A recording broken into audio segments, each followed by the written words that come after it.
Hello, and thank you for joining us once again on Classic Vinyl Podcast. This is the podcast where we listen to and review songs and albums from the classic vinyl era of the 60s and 70s. I am one of your hosts, Justin, and I'm with the guy that I got to tell him something that might go right to his head, my co-host, Tyler. I've got a line on you, Justin. Do you? What is the line? I don't know. I was going to tell you down by the riverbed. Yeah, that's part of the line, isn't it? I was going to use a line on you, and I didn't have the forethought to actually prepare a line to use on you. Well, that's what's good is we don't really prepare, so yeah, we just listen to the song and call it good. And today we've got a song by a band that's probably not real well known, Spirit, but we're going to do their most well-known song, I Got a Line, and this was suggested to us by John the Bear. All right. I don't know where John the Bear's from, but he wanted to hear a little Spirit, I Got a Line, and we did one of their albums back in season 1, so it's been a while, and Spirit's a band I kind of got into quite a bit. I remember my dad had a vinyl Spirit of theirs, and I didn't know anything about it, and so I listened to it, and I quite liked it, and then several years ago on eBay or Amazon or something, they were selling one of those full discographies of a band. It had like all 8 of their CDs in one pack for, it was like $20. I bought all Spirit's albums and I absolutely love them. Yeah, they're a good band. Yeah, they're a band I fell in love with. So let me give you a little history on the band Spirit first. They're an American rock band formed in Los Angeles, California in 1967. They were consisted of Jay Ferguson on vocals, percussion, and keyboards, Randy California, awesome name, guitars, vocals, and bass, John Locke on keyboards, Mark Andes on bass and vocals, and Ed Cassidy on drums. Now, the original name of the band was the Spirit Rebellious, but they soon changed it to just Spirit. I don't know if I like Spirit or Spirit. Spirit Rebellious is a little bit of a mouthful, isn't it? It is, and I like that Spirit just kind of rolls off the tongue. One kind of cool thing about this band, or one unique fact about this band, when they were formed, they had a pretty big age gap. The youngest member was 16 and the oldest was 44. So pretty big difference there. But yeah. The band's released a total of 14 studio albums from 1968 to 1996, 1 soundtrack album, 15 live albums, and 8 compilations. They're basically known, if they're even known today, there's probably very few people that didn't live through this time that know who Spirit, the band, is, but they're well known for their first 4 studio albums, their self-titled album, The Family That Plays Together, Clear, and 12 Dreams of Dr. Sardonicus, which I think that's the one we did early on in season 1. Their highest charting album in the U.S. was The Family That Plays Together, which hit number 22. And although 12 Dreams of Dr. Sardonicus, it's kind of become of a pop culture type of hit thing, and it actually has sold more. It just didn't do as well on the charts. They did have a total of 11 albums chart between 1968 and 1977, and they were a pretty popular band in the 70s, but they were one of those bands that got forgotten. I think they were kind of a second-class band. I mean, if you want to compare them to the likes of Led Zeppelin, Deep Purple, Black Sabbath, those kind of bands, Spirit wasn't up with them in terms of popularity, but they're a pretty good little band, without a doubt. They've released 8 total singles. I Got a Line on You, the one we're doing today, was their top single in the U.S., and it charted at number 25. I didn't see any chart success in the UK from these guys, but this song did hit number 28 in Canada as well. And Spirit's been described, I don't know what you'd want to call them, but they're rock music, right? But they have a little jazz, a little blues, a little psychedelic in some of the thing, pop, folk rock. Sometimes we get too invested in what's a band's sound, because some bands get criticized because they sound too much like themselves. Some bands get criticized when they make things that sound too different from what they sound like. So it's really hard. It's either good music or it isn't. But their 4th album was their final with the original lineup, and after that they went through various lineup changes. One popular thing people may know them from is, you obviously know the Led Zeppelin song Stairway to Heaven. Well, this band sued Led Zeppelin for that song because Spirit's song Taurus is an instrumental, and if you hear that song, it's basically the intro to Stairway to Heaven. So go listen to it and see what you think. If everybody hasn't heard Taurus, you can kind of see where Jimmy Page, and I love Led Zeppelin, don't get me wrong, but he likes borrowing a lot of things. He's inspired by everything, man. Yeah, he is. And so Randy California, he died. He actually drowned in Hawaii in 1997 while surfing, and that basically ended the group, even that version of the group. So John Locke died in 2006 from lymphoma, and Cassidy died in 2012. So this band really doesn't have much of a chance of getting back together, but got some good albums. I would say go check out Spirit if you have a chance. But do you want to get to the song review? Let's review it. And now it's time for the song review. So today, John the Bear wanted us to review Spirit, and I Got a Line. And before we get into this, what is your history with this song, Tyler? I've been trying to think of if I've ever heard this one before, and I can't recall ever hearing this one. This one's new to me. You probably heard it years ago in my office when I play it when we worked together, but we listened to it twice today, and let me give you a little history on I Got a Line. It was released on December 17th of 1968 in the U.S. on Ode Records and released on February 14th of 1969 in the U.K. on Epic Records. The B-side of the song was a song called It Shall Be in the U.S. and Topanga Windows in the U.K. So this is from the album The Family That Plays Together. That album reached number 22 on the U.S. Billboard charts. It did not chart in the U.K. or Canada. I think the estimated sales for this album are about 500,000, somewhere around there, is what I could find. There's no certifications on this album. It's still a decent sales number for this kind of band, but this album's also known for songs like It Shall Be, Darling If, Poor Richard. Those are songs I know well, but I don't think many people really, like I said, unless they grew up with Spirit, probably know who Spirit is. This song was written and sang by Randy California, and the musicians as they appear on this song is Randy California with lead vocals and lead guitar, Jay Ferguson on backup vocals and percussion, Mark Andes on bass, Ed Cassidy on drums, and John Locke on keyboards. Now, this was recorded in 1968 at CBS Studios in Los Angeles and produced by Lou Adler. Now, Lou Adler's pretty famous. He's worked with a ton of famous bands. Probably most popular, the Mamas and the Papas, Carole King, and even the famous Cheech and Chong. Oh. So Lou Adler, he's a pretty popular guy. Yeah.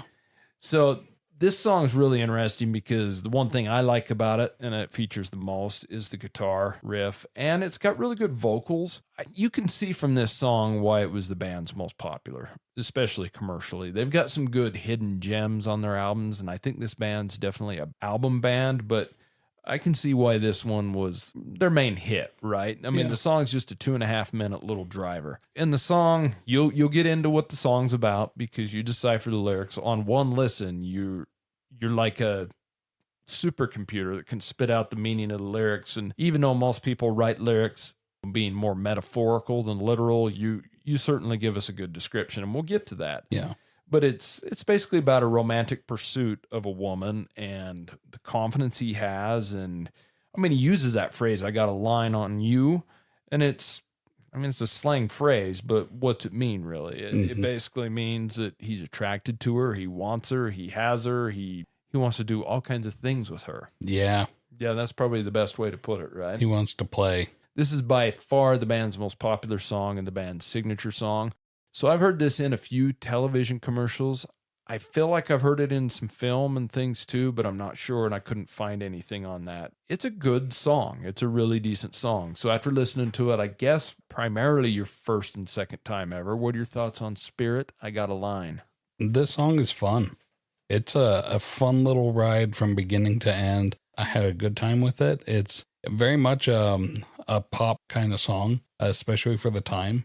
It's got a lot of that sound that was real popular with that fuzz guitar. And the lyrics are great. The guy starts off by singing, he says, "Let me take you, Betty, down to the riverbed." And he wants to just, tell her all the things that that he enjoys doing with her, and has her wrap her arms around him, and they make a little love. But he's in love with this girl. He's having so much fun, and she's having fun too, it sounds like. They're just young kids in love and happy to be in love. They're having a great time and enjoying each other, all over the place, just playing, laughing, running, skipping.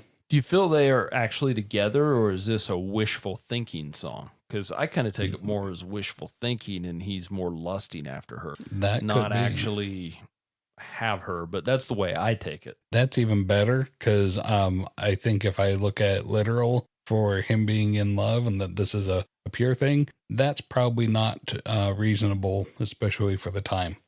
And for the band, I don't think that Spirit really does such wholesome songs. I think it's probably he's just got a thing for her and he's having a great time. That's the way I take it. But like we've always said, lyrics only mean what you want them to mean anyway. So, well, it certainly makes the outro make more sense because there's this jarring piano key at the end where he just slams the piano keyboard and you can hear it just holding out, and there's this dissonance there that's kind of seems like an ode to Day in the Life from the Beatles to me, because they do that big E chord on multiple pianos at the very end. It's kind of a shortened version of that in a way. Sure, that makes sense. So I think you're probably right. This is more not as pure and wholesome as I make it out to be in my mind. I like it though. And, that being said, it's not like it's, he's not an evil guy. It's just, he's a guy. He's a guy, he's getting some. She's probably trying to get some. Yeah, exactly. One or the other, right? Yeah, it's fun. I like the fact that he refers to her as a Betty.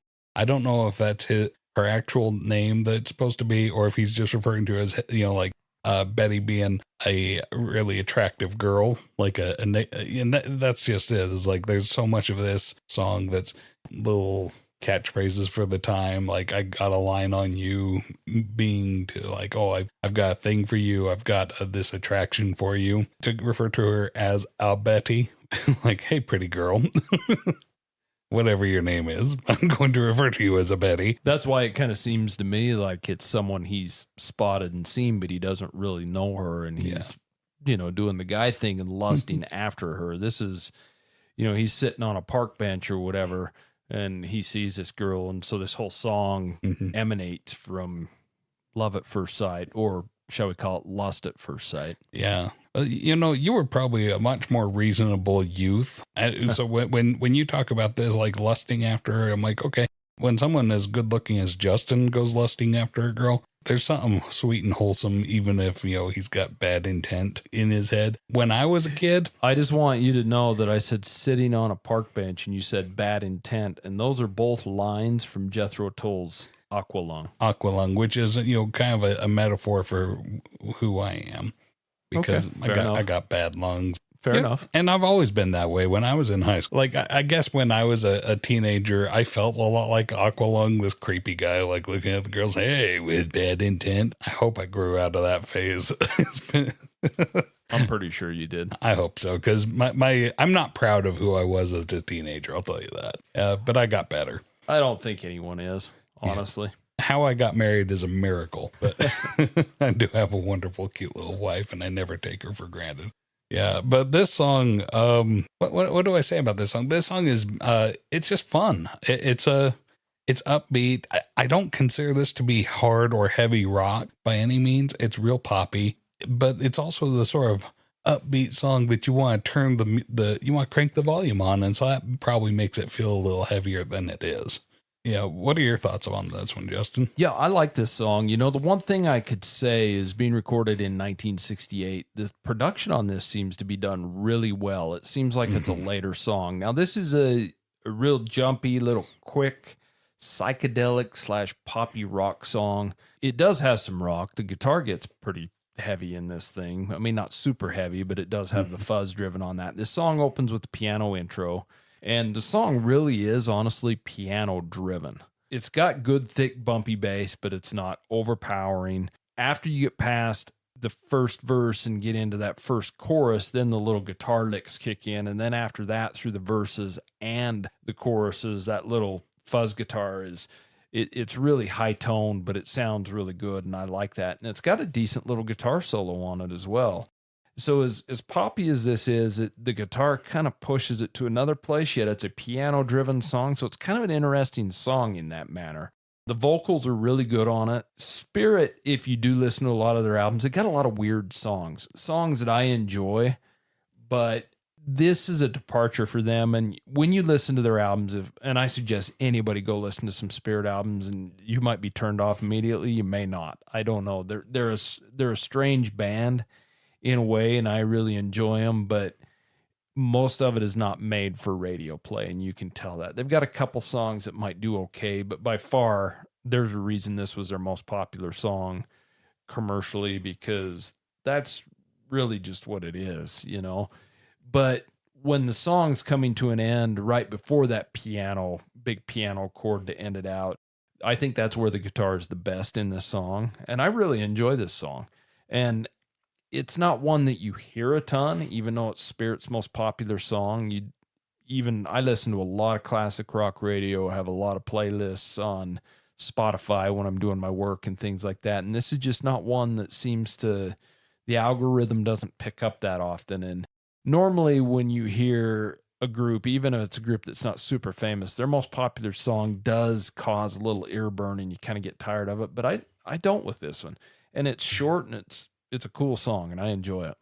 This is a kind of a hidden gem, and so you don't get a whole lot of play. No, and I think Spirit, when I say they're kind of the B team of the 70s, I think they might even be the C team.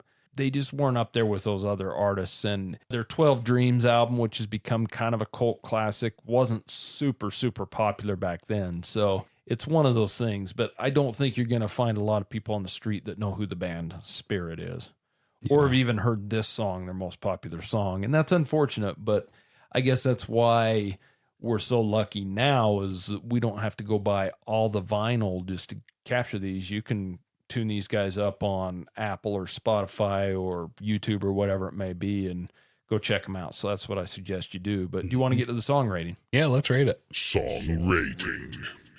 Okay, listener, if this is your first episode, I will briefly explain our rating scale at 0 to 10, 10 being the best. And I put this one's a 7. And I mean, this isn't like my favorite dig. I'm not in love with it. I had a good time listening to it, and I'm not going to kick it off the radio by any means. I'm going to enjoy this song when it comes on, because this is a real thumper of a song. It's really fun. Where do you put this one? Yeah, I rate this song a little bit higher than you. I enjoy this song. I rate the song an 8. Mm-hmm. And once again, I've said it a few times already, but go check out Spirit. Let us know what you think. So thank you for the suggestion, John the Bear, and I hope you like Spirit and I Got a Line. If you have any questions, comments, or concerns, have any songs or albums you'd like us to rate, send them to us at classicvinylpodcast@gmail.com. And we really appreciate you taking your time to listen to us. So until next week, we'll see you later. See ya.